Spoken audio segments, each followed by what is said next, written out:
Hi friends, പുതിയൊരു വീഡിയോയിലേക്ക് എല്ലാവർക്കും സ്വാഗതം. നിരഞ്ജനെ കൊടുക്കാൻ വേണ്ടി പൊന്നുമണി പേഴ്സ് അവിടെ മറന്നു വെച്ചതുപോലെ അങ്ങ് പോവുകയാണ്. അങ്ങനെ പോലീസ് വന്ന് പരിശോധിച്ച ശേഷം മയക്കുമരുന്നാണ് പേഴ്സിലൊന്ന് കണ്ടെത്തിയതും അവിടേക്ക് തങ്കച്ചി വന്ന് കളിയാക്കമിട്ടിൽ സംസാരിക്കുകയൊക്കെ ചെയ്യുമ്പോൾ അക്ഷര പറയാണ് ഇതിൻ്റെ പിറകിൽ ഇവർ തന്നെയാണ്, അതുകൊണ്ടാണ് അവർ കൃത്യസമയത്ത് തന്നെ ഇവിടേക്ക് വന്നിരിക്കുന്നത്. അപ്പോൾ തങ്കച്ചി പറയണ അയ്യോ ഞാനൊന്നും അറിഞ്ഞിട്ടില്ല, എനിക്ക് ഭയങ്കര തലവേദന ഇന്നലെ രാത്രി മുതൽ, അതുകൊണ്ട് ഞാനൊന്ന് ഇവിടെ വന്ന് കാണിക്കാം എന്ന് കരുതി. അത് ഇത്രയ്ക്ക് വലിയ കുറ്റമായോ? അങ്ങനെ പോലീസ് തങ്കച്ചിയോട് അങ്ങ് മാറി നിൽക്കാൻ പറയാണ്.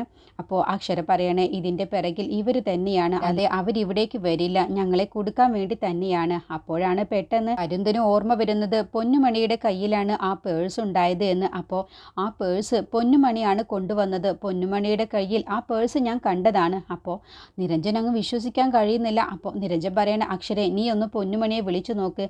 അങ്ങനെ അക്ഷര പൊന്നുമണിക്ക് വിളിക്കുമ്പോൾ ഫോൺ എടുക്കാൻ പോലും പൊന്നുമണിക്ക് ഒരു മടിയോട് കൂടിയാണ് ഫോൺ എടുക്കുന്നത്.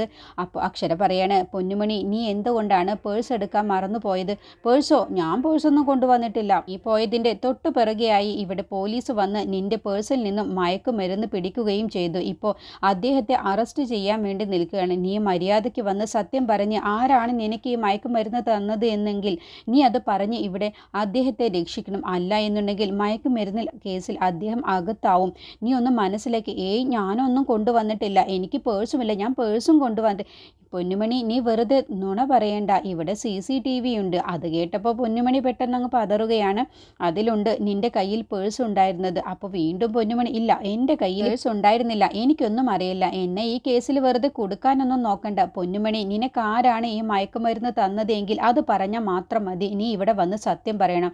ഇല്ല എനിക്കൊന്നും അറിയില്ല, എന്നെ ഇനി ഇതിൻ്റെ പേരിൽ വിളിക്കുകയും വേണ്ട. നിന്റെ കയ്യിൽ പേഴ്സ് ഉണ്ടായിരുന്നു എന്ന് കണ്ടവരുണ്ട്, ആര് കണ്ടാലും ഇല്ലെങ്കിലും ശരി, ഞാൻ പേഴ്സ് കൊണ്ടുവന്നിട്ടില്ല, എൻ്റെ കയ്യിൽ പേഴ്സ് ഇല്ല, ഇനി എന്നെ വിളിച്ച് ശല്യപ്പെടുത്തരുത് എന്ന് പറഞ്ഞ് ഫോണ് കട്ടാക്കാണ്. അങ്ങനെ പൊന്നുമണി പേഴ്സ് കൊണ്ടുവന്നു എന്നുള്ളതും സത്യങ്ങളൊന്നും പറയാൻ തയ്യാറാവാതെ നിരഞ്ജനെ അറസ്റ്റ് ചെയ്ത് കൊണ്ടുപോകും എന്നൊക്കെ അക്ഷര ഒരുപാട് കരഞ്ഞുകൊണ്ട് പറഞ്ഞപ്പോലും പൊന്നുമണി അതൊന്നും കേൾക്കുന്നില്ല.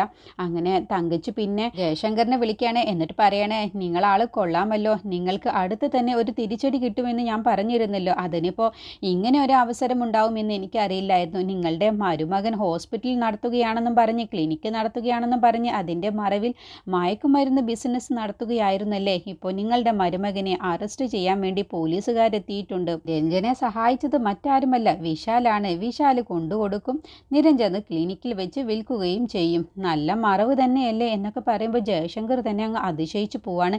ഇനി നാളത്തെ ഫ്രണ്ട് പേജിൽ തന്നെ ന്യൂസ് പേപ്പറിൽ ഉണ്ടാവും ഡോക്ടർ നിരഞ്ജനെ അറസ്റ്റ് ചെയ്തതിൻ്റെ കളർ ഫോട്ടോ സഹിതം. മയക്കുമരുന്ന് കേസിൽ അറസ്റ്റ് ചെയ്തതിന് ഇനി ബാക്കി നാളെ വിളിച്ച് പറയാം എന്ന് പറഞ്ഞിട്ടാണ് സീതാലക്ഷ്മി ഫോൺ വയ്ക്കുന്നത്. ഇത് കേട്ടും കൊണ്ട് കാഞ്ചന വരികയാണ്. അപ്പോൾ ജയശങ്കറിനോട് ചോദിക്കുകയാണ് എന്താ ഏട്ടാ എന്ന് ചോദിച്ചപ്പോൾ നിന്റെ മകൻ വിശാൽ കാരണമാണ് നിരഞ്ജനെ ഇപ്പോൾ അറസ്റ്റ് ചെയ്യാൻ വേണ്ടി പോകുന്നത്. ഞാൻ പലതവണ വിശാലുമായി കൂട്ടുകൂടരുതെന്ന് നിരഞ്ജനോട് പറഞ്ഞതാണ്, അവൻ കേട്ടില്ല. ഇപ്പം കണ്ടില്ലേ അവന് കിട്ടാനുള്ളത് കിട്ടി.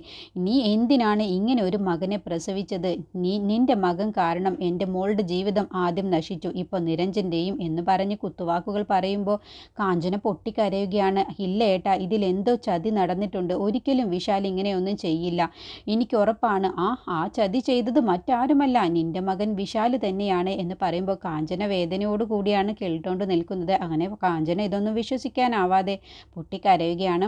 അങ്ങനെ ഡോക്ടറെ അറസ്റ്റ് ചെയ്യാൻ വേണ്ടി പോലീസ് നിൽക്കുകയാണ്. അങ്ങനെ മയക്കുമരുന്നിൻ്റെ അളവും കാര്യങ്ങളൊക്കെ പരിശോധിച്ച ശേഷം നിരഞ്ജനെ അറസ്റ്റ് ചെയ്യാൻ വേണ്ടി നിൽക്കുമ്പോൾ ആ കൃത്യസമയത്ത് തന്നെ ഇരുട്ട് പറയുകയാണ് ഇല്ല ഡോക്ടർ ഇതിൽ നിരപരാധിയാണ്, ഞാനാണ് ഇതൊക്കെ ചെയ്തത്.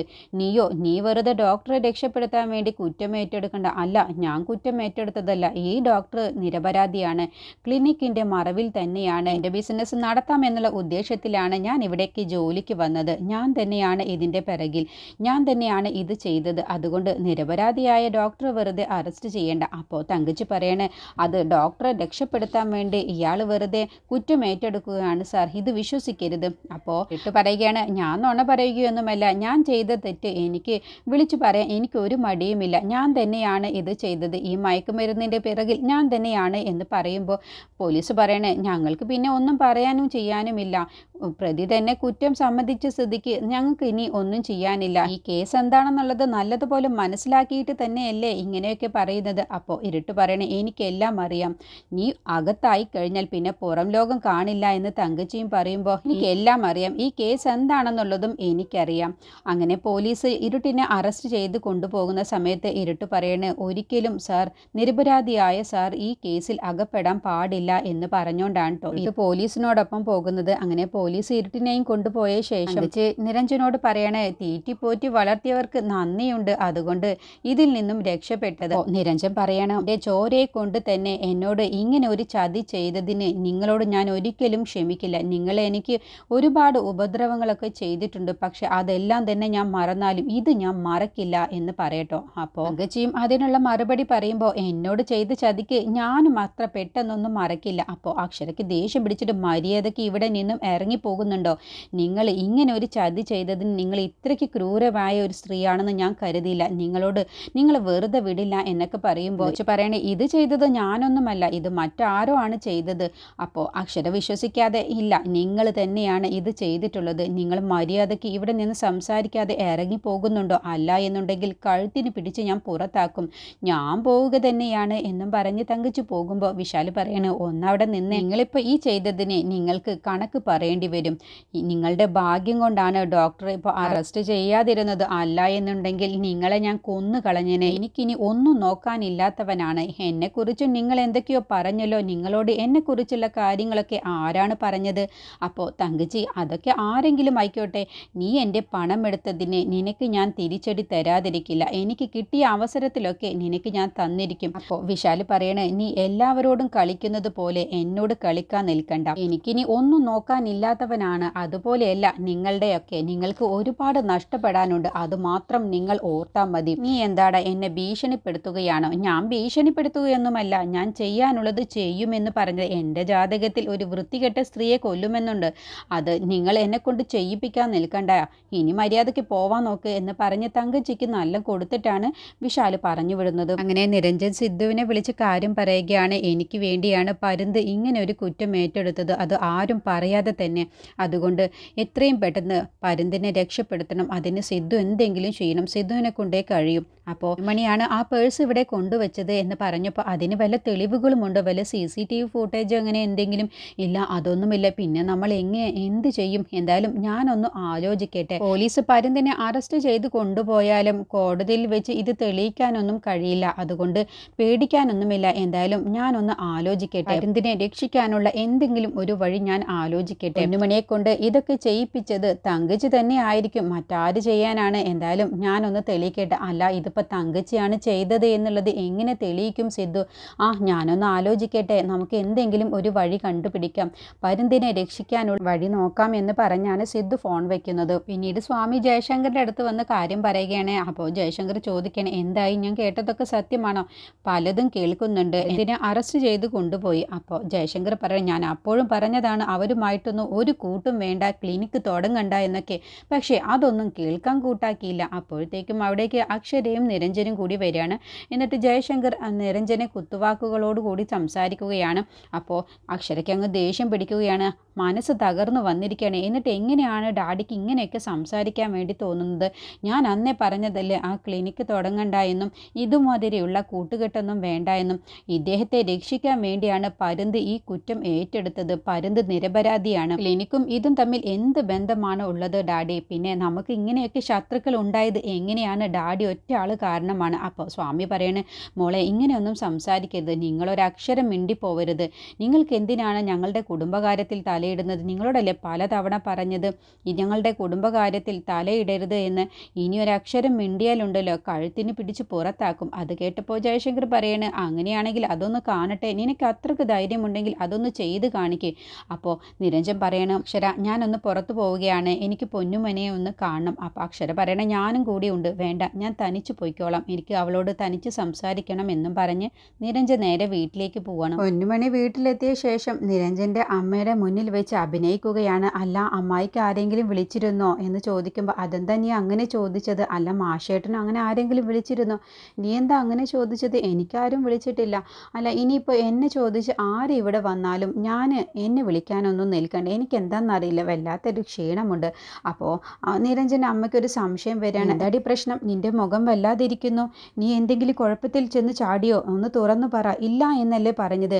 ഞാൻ നിരഞ്ജനെ ഒന്ന് വിളിക്കട്ടെ. അപ്പോഴത്തേക്കും പൊന്നുമണി കയ്യിൽ നിന്നും ഫോൺ തട്ടിപ്പറിച്ച് വാങ്ങുകയാണ്. എന്തിനാടി എൻ്റെ ഫോൺ നീ കയ്യിൽ നിന്ന് തട്ടിപ്പറിച്ച് വാങ്ങുന്നത്? ഞാൻ ആർക്കെങ്കിലും വിളിച്ചോട്ടെ, നിനക്കെന്താ? ഇല്ല ആർക്കും വിളിക്കണ്ട. മര്യാദയ്ക്ക് എൻ്റെ ഫോൺ ഇങ്ങ് തരുന്നുണ്ട്. ഇല്ല ഞാൻ ആർക്കും ഫോൺ വിളിക്കാൻ ഇപ്പോൾ സമ്മതിക്കില്ല. പിന്നെ ആര് എന്നെ വന്ന് ചോദിച്ചാലും എന്നെ വിളിക്കാനും നിൽക്കണ്ട എന്നും പറഞ്ഞ് ഫോണുമായിട്ട് അങ്ങ് പൊന്നുമണി അകത്ത് പോവാട്ടോ. ഈ സമയം തങ്കച്ചിയും ശരത്തും കൂടി സംസാരിക്കുകയാണ്. ഇവിടെയും ഞാൻ തോറ്റുപോയി. എന്ത് ഞാൻ ചെയ്താലും ഇപ്പോൾ എനിക്ക് തോൽവിയാണല്ലോ കിട്ടുന്നത്. ഇങ്ങനെ ആയിരുന്നില്ല, എനിക്ക് എല്ലാത്തിലും വിജയമായിരുന്നു. ഇപ്പോൾ എനിക്ക് എന്താ പറ്റിയത് എന്നറിയില്ല. എന്തായാലും ആ നിരഞ്ജനെ വെറുതെ വിടാൻ ഞാൻ ഉദ്ദേശിച്ചിട്ടില്ല. മറ്റാരും വേണ്ട, ഇനി നീ മാത്രം മതി ശരത്. നീ അവനെ എങ്ങനെയെങ്കിലും ഒന്ന് പൂട്ടിത്തരുമോ? ഞാനൊന്ന് ആലോചിക്കട്ടെ തങ്കച്ചി. നീ അന്ന് പറഞ്ഞതുപോലെ ആവില്ലല്ലോ. ഇല്ല ഞാനൊന്ന് ആലോചിക്കട്ടെ. അവനെ ഞാൻ വെറുതെ വിടില്ല. അവനെ പൂട്ടാനുള്ള എന്തെങ്കിലും ഒരു വഴി ഞാൻ കണ്ടെത്തിക്കോളാം തങ്കച്ചി. തങ്കച്ചി ധൈര്യമായിട്ട് ഇരിക്കുക എന്ന് പറഞ്ഞിട്ടാണ് ശരത്ത് പോകുന്നത്. അപ്പോഴത്തേക്കും പൊന്നുമണിയെ കാണാൻ വേണ്ടി നിരഞ്ജനും ഇട്ടും വിശാലും കൂടി ചെല്ലുകയാണ്. എന്നിട്ട് പൊന്നുമണിയെ ചോദ്യം ചെയ്യുകയാണ്. അപ്പം നിരഞ്ജൻ നല്ല ദേഷ്യത്തിലാണ് പൊന്നുമണിയോട് ചോദിക്കുകയാണ്, മര്യാദയ്ക്ക് നീ സത്യം പറഞ്ഞു, ആരാടി നിനക്ക് ആ പേഴ്സ് തന്നത് എന്ന് ചോദിക്കുമ്പോൾ പൊന്നുമണി ഒന്നും പറയാതെ നിൽക്കുകയാണ്. അപ്പോൾ നിരഞ്ജൻ്റെ അമ്മ എന്താ മോനെ എന്താ പ്രശ്നം? അപ്പോൾ വിശാൽ കാര്യം പറഞ്ഞു കൊടുക്കുകയാണ്. ക്ലിനിക്കിലേക്ക് ഇവൾ ആരോ കൊടുത്ത ഒരു പേഴ്സുമായി വന്നിരുന്നു. എന്നിട്ട് പോലീസ് റെയ്ഡ് ചെയ്തു. ഭാഗ്യത്തിനാണ് ഡോക്ടർ രക്ഷപ്പെട്ടത് എന്നൊക്കെ പറയുമ്പോൾ അത് കേട്ടതോടുകൂടി നിരഞ്ജമ്മ അമ്മയ്ക്ക് അങ്ങ് ദേഷ്യം പിടിക്കുകയാണ് കേട്ടോ. അപ്പോൾ പൊന്നുമണിയോട് പറയണ നിരഞ്ജൻ നീ മര്യാദയ്ക്ക് സത്യം പറഞ്ഞു, അല്ല എന്നുണ്ടെങ്കിൽ എൻ്റെ കയ്യിൽ നിന്നും നീ അടി വാങ്ങിക്കും എന്ന് പറയട്ടോ. അങ്ങനെ പൊന്നുമണി അപ്പോഴും സത്യം പറയാതെ എനിക്കൊന്നും അറിയില്ല മാഷേട്ട എന്ന് പറയുമ്പോൾ ദേഷ്യം പിടിക്കുകയാണ്. അങ്ങനെ നിരഞ്ജൻ്റെ അമ്മയുടെ കയ്യിൽ നിന്നാണ് പൊന്നുമണിക്ക് കണക്കിന് കിട്ടുന്നത്. എടി എന്താടി ഉണ്ടായത്? സത്യം പറയടി എന്ന് പറഞ്ഞ് നീ ഒരു കാലത്തും ഗുണം പിടിക്കില്ല, നീ ഒരിക്കലും ഗതി പിടിക്കില്ല എന്ന് പറഞ്ഞ് ശപിക്കുകയാണ്. നീ എന്തിനാണ് ഇങ്ങനെ ഒരു ചതി ചെയ്തത് എന്ന് പറഞ്ഞ് ഒരുപാട് പൊന്നുമണിയെ അടിക്കുകയാണ് കേട്ടോ. അപ്പോൾ നിരഞ്ജൻ തടയുകയാണ്. വേണ്ട അമ്മ, എന്നെ വിട് മോനെ, ഇവളെ വെറുതെ വിടരുത്. ഇവൾ എത്ര അനുഭവിച്ചാലും പഠിക്കില്ല. ഇവളെ കൊണ്ട് സത്യം ഞാൻ പറയിപ്പിച്ചോളാം. ആരാണ് ഇവൾക്ക് മയക്കുമരുന്ന് കൊടുത്തത് എന്ന് പറയിപ്പിച്ചോളാം എന്ന് പറഞ്ഞ് ദേഷ്യം പിടിക്കുകയാണ് കേട്ടോ. അങ്ങനെ പൊന്നുമണിക്ക് നിവൃത്തിയില്ലാതെ സത്യം പറയാൻ ഒരുങ്ങുകയാണ്.